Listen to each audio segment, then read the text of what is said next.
Walang palalampasin. Walang pipiliin. Bakit nga ba?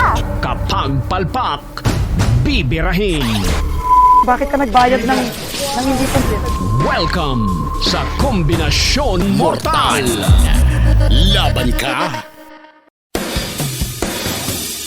Matapos ang mga esenang ito, Pinakitaan ako ng evidence ng PDEA.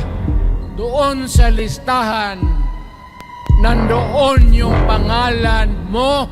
Kung drug addict ka lang naman, may asawa kang hungry for power. Si Bongbong Marcos bangag noon. Ngayong presidente na, bangag natin ang presidente. May drug addict tayo na presidente. ay ito ang naging resulta.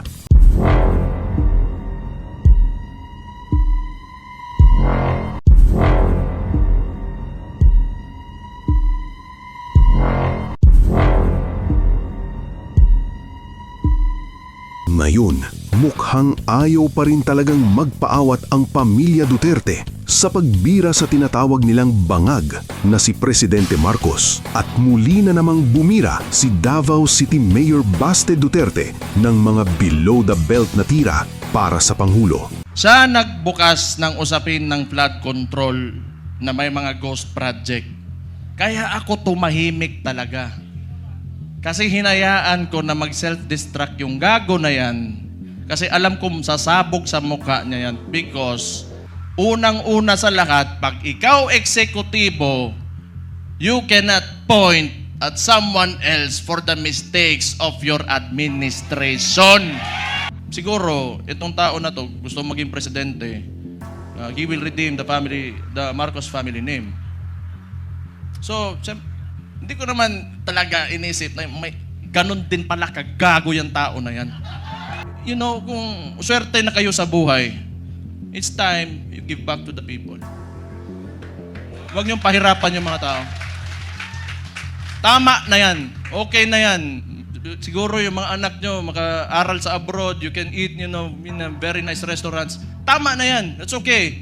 Isang ulo lang naman ang kailangan namin. Ang ulo ni Bongbong Marcos! Hindi man ito pinansin ng Pangulo pero binakbakan naman pabalik si Baste ng Malacanang at syempre wala nang ibang bibira nito kundi ang tinatawag nilang si Auntie Claire. Ang pagpapaimbestiga sa maanumalyang flood control projects ay self-destruction para sa Pangulo. Parang kakaiba po yata ang kanyang pananaw. Kaya ba hindi nagpaimbestiga ng malaliman ang nakaraang administrasyon?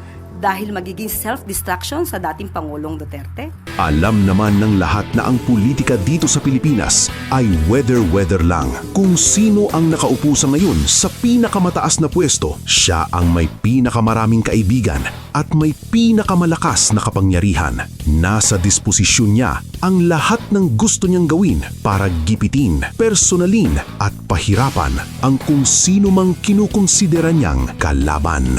Bago tinuluyan ni BBM si Tatay Diggs na maipadala sa The Hague, kahit pa sinasabi ng iba na bawal ito base sa Constitution, pero wala silang magawa dahil si BBM ang nasa pwesto, kaya walang sino mang kayang umangal kahit pa si Vice Presidente na kilala ng matindi kung magwala pero hindi nagawang mapigilang ilipad sa eroplano ang kanyang ama. Mas nagwala pa nga ito nang nahimatay ang kanyang staff na si Zuleika Lopez. Dati na ring nagkaroon ng ganitong kapangyarihan si Tatay Diggs noon. 7 taong nasa loob ng selda si Laila de Lima dahil sa kasong hindi naman pala totoo matapos maakwit ito ng Korte Suprema at nagsibawian ng kanilang mga testimonya ang mga dumiin sa kanya noon at sinabi ng iba na pinilit lang sila. Kaya weather lang to.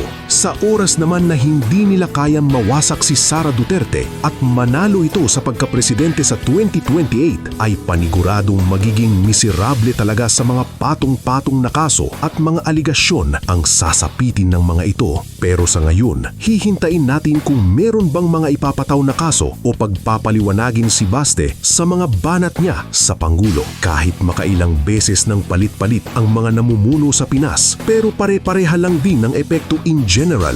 Lugmok pa rin sa kahirapan at talamak pa rin ang korakotan. Mukhang nasa dugo na yata ito ng mga nanunungkulan sa gobyerno. Basta't merong pwedeng manakaw ay bira lang ng bira. Ayos ka talaga, Pilipinas. Alam namin, mali ang ginagawa ninyo. Ang ina ninyo. Maraming salamat sa inyong panonood. Hanggang sa muli nating pagbira sa mga palpak at pasaway ng bayan. Ito ang Kombinasyon Mortal. Laban ka?